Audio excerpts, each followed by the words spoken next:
Nós estamos dando continuidade, encerrando hoje o capítulo 10. Bem-aventurados aqueles que são misericordiosos. Na parte da indulgência, faremos a leitura das perguntas 19, 20 e 21. Pergunta 19, pergunta que Kardec fez ao Espírito de Verdade. Ninguém, sendo perfeito, segue-se que ninguém tem o direito de repreender o próximo? Seguramente não, uma vez que cada um de vós deve trabalhar para o progresso de todos e, sobretudo, daqueles cuja tutela vos está confiada. Mas é uma razão de o fazer com moderação, com um fim útil, e não como se faz geralmente, pelo prazer de denegrir. Neste último caso, a censura é uma maldade. No primeiro, é um dever que a caridade manda cumprir com todas as reservas possíveis. E ainda, a censura que se lança sobre os outros, ao mesmo tempo, deve-se dirigi-la a si mesmo e se perguntar se não a terá merecido. São Luís, em Paris, 1860. Pergunta 20.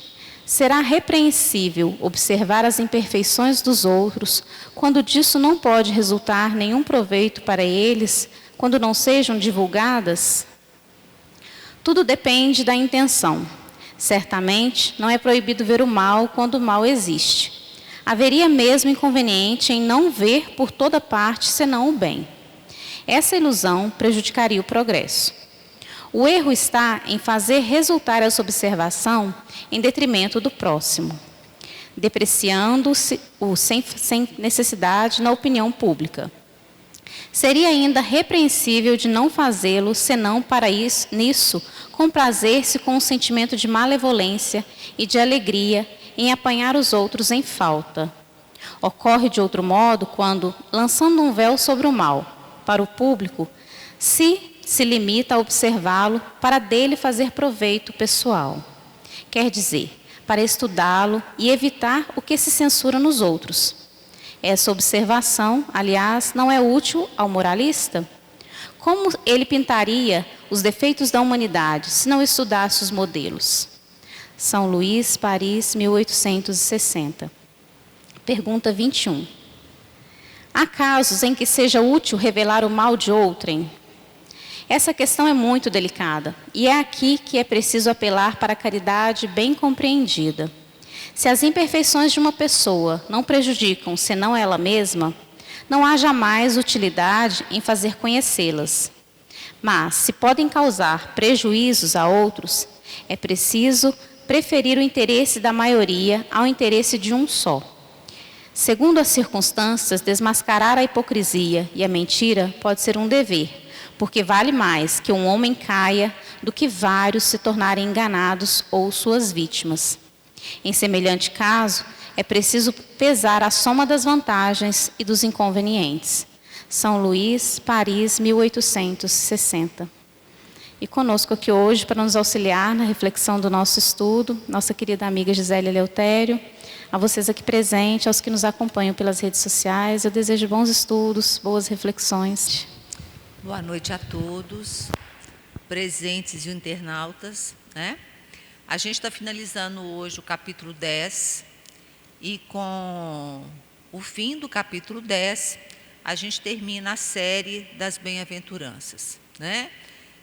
Eu já estive aqui outras quartas-feiras e várias das nossas últimas quartas-feiras foram, né, com o intuito da gente discutir, conversar, ampliar um pouco, aprofundar um pouco as bem-aventuranças. Logo em seguida, as bem-aventuranças, que termina justamente com a misericórdia, a gente vai ter amar o próximo como a si mesmo, né? Então, para a gente poder fechar o capítulo da bem-aventurança, da misericórdia, eu já falei isso aqui em outras oportunidades, a bem-aventurança nada mais é do que o Sermão do Monte, né? Quando Jesus coloca sempre um balizamento para que a gente possa proceder. Normas, né? A gente fala balizas. Como proceder para que a gente consiga alcançar essa possível felicidade? Bem-aventurado é aquele feliz. Bem-aventurado se refere a plenitude, a felicidade. E aí, no Sermão do Monte, ele vai fazendo vários relatos de como alcançar essa bem-aventurança, essa felicidade. E eu já falei isso em outras oportunidades aqui, são sempre duas condições, né? Bem-aventurado e ele alcançará um resultado. Então, a gente tem uma condição, um resultado. E a última das bem-aventuranças que o livro nos propõe, bem-aventurados misericordiosos, porque também obterão misericórdia, né? A gente está rogando o tempo todo a espiritualidade, a gente roga o tempo todo nas nossas orações, nas nossas preces, a gente está sempre rogando a misericórdia, o perdão, né? E aí, esse capítulo, na verdade, é um grande convite ao perdão. E desde o início dele, ele vai retratando diferentes situações em que nós precisamos exercitar essa bem-aventurança, que é o perdão. E aí o capítulo começa: perdoai, para que Deus os perdoe. Depois ele vem para a reconciliação dos adversários. Depois, para o arqueiro e a trave no olho, né? Aquela passagem muito clara, a gente está sempre apontando o defeito do outro. E será que nós também não temos, né? E depois, não julgueis para não ser julgados, atire a primeira pedra aquele que não estiver em pecado. Todas essas passagens, todas essas menções que esse capítulo faz, nada mais são do que um convite ao perdão. Se a gente parte do princípio que todos nós, no plano de provas e expiações, todos nós somos imperfeitos, todos nós somos doentes, nós ainda não alcançamos a felicidade plena, a perfeição relativa, nós ainda não somos saudáveis. Porque ser saudável nada mais é, como diz o livro O Homem Sadio, da AMENG, né, da Associação Médica Espírita de Minas Gerais, ser saudável é a verdadeira conexão criatura e Criador. Mas para que a gente possa fazer essa verdadeira conexão, a gente tem que estar lá nas últimas das bem-aventuranças. Bem-aventurados os puros de coração, porque verão Deus em todas as coisas. Nós ainda estamos muito longe dessa pureza. Nós ainda estamos muito longe dessa felicidade. E se nós ainda estamos tão longe, né? Óbvio que a gente está longe, mas muito mais, né? Muito menos do que nós já estivemos algum dia. A gente tem que pensar que a gente está num processo evolutivo, cada um no seu tempo, mas a gente não estaciona. A gente está cada reencarnação evoluindo e se tornando, né? E se possibilitando a maior felicidade. Obviamente, nós não a temos ainda plenamente, como nós não temos a saúde plena, mas um dia nós atingiremos. Por que a gente atinge um dia? Porque existe uma lei determinante divina. Todos nós fomos, né, nós nascemos simples e ignorantes, somos criados simples e ignorantes, mas todos, sem exceção, fomos fadados à perfeição. Todos. Todos nós somos convidados a essa perfeição. E existe um determinismo que nos leva adiante. A gente pode até ter uma reencarnação que a gente evolua menos, que a gente não consiga muita coisa, mas nós estamos sempre adiante. Nós estamos sempre seguindo. Isso é um determinismo. Queiramos ou não queiramos, a gente precisa e há um determinismo que nos faz evoluir. Então, com certeza, as bem-aventuranças é o percurso mais fácil para a gente alcançar essa felicidade. E como eu estava falando, se todos nós ainda não somos felizes, não somos saudáveis, não somos perfeitos, né? Chega a ser engraçado como que uma pessoa tão imperfeita, tão infeliz ainda, tão doente, tem muita facilidade em apontar o erro do outro, em ver as imperfeições do outro e não consegue se ver enquanto também imperfeito.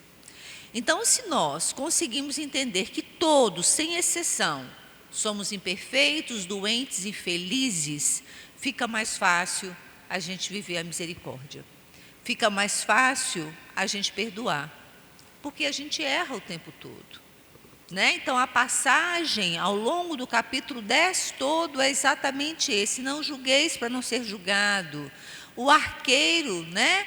A trave no olho do outro, atire a primeira pedra quem não tem erro. Tudo apontando para a gente que nós estamos na mesma situação de imperfeição. Então, por que é tão fácil, tão mais fácil para a gente ver o outro imperfeito? E aí, o capítulo todo, que é um convite à perfeição, se a gente for na pergunta 886 do Livro dos Espíritos, a pergunta é: qual o verdadeiro sentido da palavra caridade? Aí ela tem 3 itens. Primeiro, benevolência para com todos, ser bom para com todos. Ver o outro da melhor forma possível que você possa vê-lo. B, indulgência para as imperfeições. Indulgente, compreender que o outro erra. Tolerante, paciente, compassivo. E C, perdão das ofensas. Isso que é caridade. Benevolência, indulgência e perdão. Então, se a gente está, né, nesse percurso evolutivo, e uma das condições para a gente poder evoluir é exatamente alcançar virtudes, essas são 3 grandes virtudes. Eu consegui ser misericordioso, ser piedoso, ser indulgente, ser benevolente, ser tolerante. Se a gente pensa nas 3 principais, né? Misericórdia, indulgência, benevolência, porque elas se resumem todas. E aí, o capítulo todo 10 é esse convite, para que a gente possa, de fato, exercer a caridade do perdão, a caridade da compreensão, a caridade da tolerância à imperfeição do outro. E nós sabemos, obviamente, todos nós somos imperfeitos, o quanto, né, o espinho do outro, e a gente tem repleto de espinhos, a história lá do porquinho espinho, todos nós ainda temos muitos espinhos a serem aparados, todos nós, né? Muito mais fácil a gente estar sempre apontando as dificuldades do outro. Mas se nós nos colocamos no lugar, né, de imperfeitos, de infelizes, de doentes, a gente consegue ter maior tolerância e compreensão com o erro alheio. Mas a parte que nos compete hoje, na verdade, é o finalzinho do capítulo, que vai falar do compromisso nosso. E aí é aquela sinuca, né? Eu aponto ou não o erro do outro? Né? São as perguntas nos finais, né, no finalmente do livro, que vai falar: é permitido repreender os outros, notar as imperfeições de outrem, divulgar o mal de outrem? O finalzinho começa a questionar: tá, o outro erra, mas eu posso apontar esse erro? Eu posso repreender esse erro do outro? E aí cada situação, e os espíritos que respondem isso, respondem de uma forma muito comedida, eles vão falar exatamente que vai depender de cada situação. Obviamente, nós enquanto pais, mães, responsáveis por outras pessoas, para a formação de outras pessoas, eu como professora, né, a gente precisa apontar algumas vezes o erro dos nossos filhos, apontar o erro de um aluno, Muitas vezes é necessário apontar o erro de um funcionário, né? E essa necessidade de apontar não é no sentido de denegri-lo, de inferiorizá-lo, de diminuí-lo. É no sentido de auxiliá-lo no seu processo formativo. Então, nós precisamos, sim, apontar os erros daqueles sobre quais nós somos responsáveis. E precisamos apontar o erro, mas no sentido de educação, no sentido pedagógico, que essa pessoa compreenda que existem outras maneiras de fazer determinadas coisas, determinados comportamentos que são mais aceitáveis, ou que são mais virtuosos, para que essa pessoa possa seguir de uma forma, né, moralmente pensando de uma forma mais correta. Mas o texto nos coloca que também a gente não pode repreender por repreender um comportamento de uma única pessoa que não vá comprometer a vida de mais ninguém, né? O texto deixa claro que é muito delicado, ele fala que é delicada a questão, mas ele fala, se a imperfeição de uma pessoa só ela prejudica, talvez não seja tão importante ficar repreendendo. Mas nós sabemos, enquanto sociedade, e isso o texto nos coloca, o finalzinho, ele vai colocar que muitas vezes os erros, eles não vão prejudicar uma única pessoa, a pessoa que erra. Ele pode prejudicar toda uma comunidade, toda uma sociedade. E aí o texto nos lembra da lei da sociedade. Nós vivemos em sociedade, nós temos um compromisso comunitário, social, com todos os que estão à nossa volta, seja a nossa família, seja do nosso bairro, da nossa cidade, do nosso país. E cabe sim a nós, na coletividade, apontar erros que estão de fato interferindo na vida dos outros, interferindo na vida da sociedade, da vida da comunidade, né? É obviamente que isso também é delicado, então o tempo todo ele vai falando, em todas que ele fala da dificuldade que é, da delicadeza que é falar disso, de apontar o erro do outro, mas ele fala da nossa responsabilidade enquanto sociedade, que a gente consiga, de fato, fazer isso da forma mais caridosa possível, da forma mais benevolente possível. Só que, infelizmente, nós não estamos preparados para as críticas, mesmo que sejam críticas de pessoas que nos amam muito. A gente tem muita dificuldade de que o outro aponte em nós os nossos erros. É doído, né? É sofrido por vaidade, né? Por uma série de dificuldades nossas, a gente ainda não consegue ter esse convívio tão claro, tão transparente com as pessoas que nós amamos. Então, quando alguém da nossa família senta e fala, olha, você está comportando dessa forma, não está legal, não é assim que faz determinadas coisas, a grande maioria de nós ainda sai incomodado com essa situação, né? E muitas vezes a pessoa vem para nos orientar, para nos ajudar, e a gente acaba levando isso de uma forma negativa, até inclusive afastando essa pessoa que queria muito, dentro de um processo bem de tolerância, compassivo, caridoso, queria que nos apontar que determinados comportamentos, determinados vícios de comportamento nosso não estão adequados.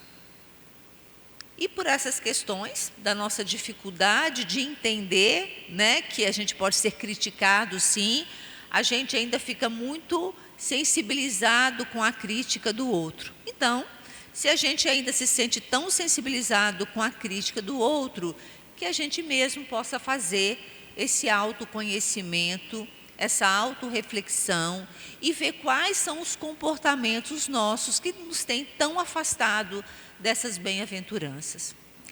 Todas as bem-aventuranças, inclusive a misericórdia, a indulgência, benevolência, elas não são dons, elas são conquistas. Ninguém nasce benevolente, ninguém nasce indulgente, ninguém nasce misericordioso. Isso são aprendizados que nós vamos tendo ao longo das nossas reencarnações, né? A gente vê criança aí de 12 anos com uma sensibilidade, uma misericórdia, uma tolerância, uma indulgência, que você fica, gente, o menino tem 11 anos, né? E aí você fica, de onde vem tanta maturidade espiritual? Nós, enquanto espíritas, nós sabemos a resposta. Vem de vidas anteriores, de aprendizados anteriores. Com certeza, todos nós hoje, nesse atual momento, nessa atual existência, somos a somatória de todas as vivências que nós já percorremos ao longo de inúmeras existências. E cada um de nós que está aqui nessa sala já tem um nível de virtudes muito próprio do seu espírito, o que você foi alcançando. Quantos de nós aqui, obviamente nós não temos todas as virtudes, mas cada um de nós aqui tem algumas virtudes que são mais preponderantes, alguns são mais compassivos, mais tolerantes, mais pacientes, né? Mais cordiais. Cada um, a seu modo, vem evoluindo ao longo das várias reencarnações uma série de virtudes, porque virtude são aprendizados e treinos. Como eu disse, eles não são dons. E para que eles sejam aprendizados e para que nós sejamos de fato bons, misericordiosos, indulgentes, compassivos, tolerantes, puros, a gente precisa treinar. E esse treino é diário, né? E uma das formas que a gente tem de treinar é exatamente, já que é tão difícil para a gente ouvir críticas externas, eu posso até achar que eu sou chata, mas o outro falar que eu sou chato, isso vai me doer demais. Então, já que a gente ainda tem esse milindre, né, essa imaturidade de conversar francamente com as pessoas, né? Isso é muito próprio nosso, a gente tem muita dificuldade disso, que a gente consiga fazer uma autoanálise, uma autocrítica, né? Como que realmente eu me comportei ao longo do dia, o que eu fiz que não foi legal, a palavra que eu usei, que foi uma palavra que poderia ter sido mais suave do que eu usei, o tom de voz que eu usei, se eu fui indiferente à dor de alguém, se eu fui estúpido, se eu fui grosseiro, se eu fui hostil. E é tão interessante a evolução que hoje, apesar da gente ver uma série, né, de coisas na televisão que nos impactam muito, né, a gente sabe que eu sou muito otimista, eu tenho certeza, a grande maioria de nós que estamos aqui, a grande maioria das pessoas estão na lapidação dessas virtudes. Porque todos nós já compreendemos. Todos nós já compreendemos as bem-aventuranças. Todos nós já compreendemos o ensinamento de Jesus. Ainda nos é difícil praticar. Porque a lei de Deus é muito clara, né? E o Livro dos Espíritos deixa claro, a lei de Deus já está em nós, ela já está em nossa consciência. Então, entender essas bem-aventuranças, elas já estão aqui. Só que a gente é como se tivesse um véu que nos impedisse de vê-las claramente, mas ela está em nós. E aí, quando a gente vê, né, e particularmente quando a gente fala de misericórdia, de piedade, de empatia, uma coisa que me impactou muito essa semana foi a história do menino lá de João Pessoa, né, que pulou dentro da jaula da leoa no zoológico, né? E aí a gente essa, né, situação que aconteceu no Brasil essa semana, ela faz a gente refletir um monte sobre o que é empatia, o que é compaixão, né? Tratava-se de um esquizofrênico, um paciente psiquiátrico. E as pessoas, de uma forma extremamente fria e sem um mínimo de misericórdia, gritavam: vai virar comida de leão. Mas não teve nenhum que saiu correndo, chamou polícia, chamou SAMU. Ele está correndo perigo. Não, todo mundo ficou assistindo ele ser comido pela leoa. E isso nos mostra que, apesar da gente ainda ter avançado muito o que é empatia, misericórdia, compaixão, estar ali junto com o outro, apesar da grande maioria da população ainda, né, já estar nesse nível, ainda a gente vê pessoas como a época de Jesus, né, me remeteu muito à época de Jesus, no Coliseu, os cristãos sendo engolidos pelos leões e as pessoas aplaudindo. Há 2000 e tantos anos atrás era assim. E a gente vivencia isso no Brasil agora. Não que as pessoas estivessem aplaudindo, mas elas não fizeram nada, né?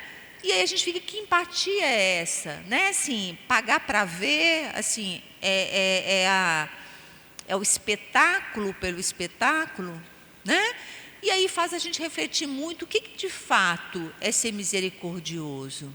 O que de fato é ter esse olhar amoroso com o outro. Esse olhar de afeto, porque o outro é o meu espelho. O outro é tão imperfeito quanto eu. Ah, mas ele é assim, não interessa. Ele é seu espelho, ele também é imperfeito. Né? E a gente parte do princípio que eu não erro, né? É o outro. E aí é a história de Jesus. Atira a primeira pedra. Se você não tem erro, você não tem pecado, atira a primeira pedra. E nos é muito mais fácil apontar o tempo todo o erro do outro. O tempo todo a gente faz isso, né? Por viciação, nós somos muito viciados nisso, né? A questão, e a gente vive em comunidade, a gente vive em sociedade, e a gente faz uma coisa mais feia ainda, que é, a gente fala dos defeitos do outro para outras pessoas, mas a gente não consegue ter essa transparência de falar com ele, né? Mostrando ainda a nossa imaturidade em viver de forma extremamente transparente as nossas dores, as nossas doenças. E quando eu falo de doença, eu estou me referindo às nossas doenças enquanto espíritos, né? Enquanto espíritos imperfeitos, que ainda não conseguiram essa conexão real, criatura e criador. Então, quando a gente se coloca nesse lugar, a gente, né, e eu falo do espelho, quando a gente olha o outro e fala, tá, ele também não é perfeito, mas eu também não sou. E tem uma outra questão que a gente precisa pensar, que eu, hoje, sou o resultado de tudo que eu vivi ao longo das minhas existências. Mas cada um de nós que está aqui teve experiências completamente diferentes uns dos outros. Então, como que a gente pode exigir que o outro nos dê aquilo que a gente quer que ele dê? Eu brinco muito, né? Não dá para você querer que um pé de jabuticaba dê manga. Ele tem jabuticaba. Ele vai te ofertar o que ele tem, que é a jabuticaba. E a gente fica querendo tirar manga em pé de jabuticaba. A gente fica querendo que o outro nos dê aquilo que eu quero que ele me dê. Não, ele vai me dar aquilo que ele dá conta de me dar. Aquilo que ele, como resultante de tudo que ele viveu até agora, ele consegue trazer para essa atual existência. Se nós queremos ser caridosos, virtuosos e viver de fato, como o texto nos coloca no final aqui, que nós vivemos pela lei do progresso de todos, cabe a nós, junto com o meu progresso, alavancar o progresso das pessoas que estão em torno de mim, da minha família, dos meus vizinhos. E é impressionante quando um membro de uma família muda, os outros, essa mudança, ela vai repercutir em todos os demais membros daquela família. Se todos os membros daquela família, daquele pequeno núcleo familiar, se transforma para o bem, o entorno dele também vai se transformar para o bem. E nessa onda que vai se ampliando, gradativamente a gente vai ter um planeta de regeneração. Obviamente, né, a gente está pensando em grande escala, mas isso tudo começa com cada um de nós. Se nós vivemos juntos, se nós vivemos cada um em sociedade responsável pelo progresso uns dos outros, o meu progresso com certeza vai repercutir na vida daqueles que estão do meu lado. E até por questões vibratórias, né, nós sabemos que quanto maior é a corrente do bem, mais a espiritualidade do bem vai fortalecer, nos fortalecer, e numa onda, né, bem grande, ela vai causando aí vibrações que vão repercutindo por um bom espaço, um grande espaço. É assim que a gente justifica a vida muito mais saudável, vou usar esse termo, de alguns países, né, que nós sabemos onde a igualdade social é melhor, onde todos, sem exceção, sem questão de raça, cor, religiosidade, opção sexual, todos tiveram acesso a mesmas possibilidades. São países onde a qualidade de vida repercute no país inteiro. Vai ter algum outro complicado? Vai, com certeza, porque todos nós somos imperfeitos. Mas nós sabemos que aquela segurança, aquela condição de vida mais favorável, ela favorece a todos. E aí os índices de assassinato com latrocínio, essas coisas todas, são bem menores, né? Nós vivemos hoje, na situação que nós vivemos no Brasil e em muitos países ainda, que ainda não estão desenvolvidos, em função da desigualdade social, a gente vive uma série de problemas. Mas nós sabemos que pequenas ações, como o do centro aqui, formação, a gente sabe que quanto mais possibilidades a gente dá para a comunidade, maior vai ser essa onda de evolução que a gente vai alcançar. Então, quando a gente pensa nas bem-aventuranças, e a gente está fechando elas agora, né? Foram vários capítulos de bem-aventurança. Começamos lá com os pobres de espírito, os bem-aventurados pobres de espírito, né? E terminamos agora, bem-aventurados os misericordiosos. Quem tiver oportunidade, né, de retomar esses capítulos, eles são fundamentais para qualquer doutrina, né, para qualquer doutrina cristã. O Sermão do Monte é uma das passagens mais importantes e balizadoras que a gente tem para que a gente possa nos comportar da melhor forma possível enquanto cristãos.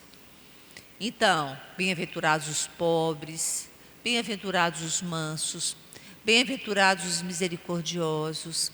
E lá na pontinha das bem-aventuranças, bem-aventuradas os puros de coração, porque verão Deus em todas as coisas.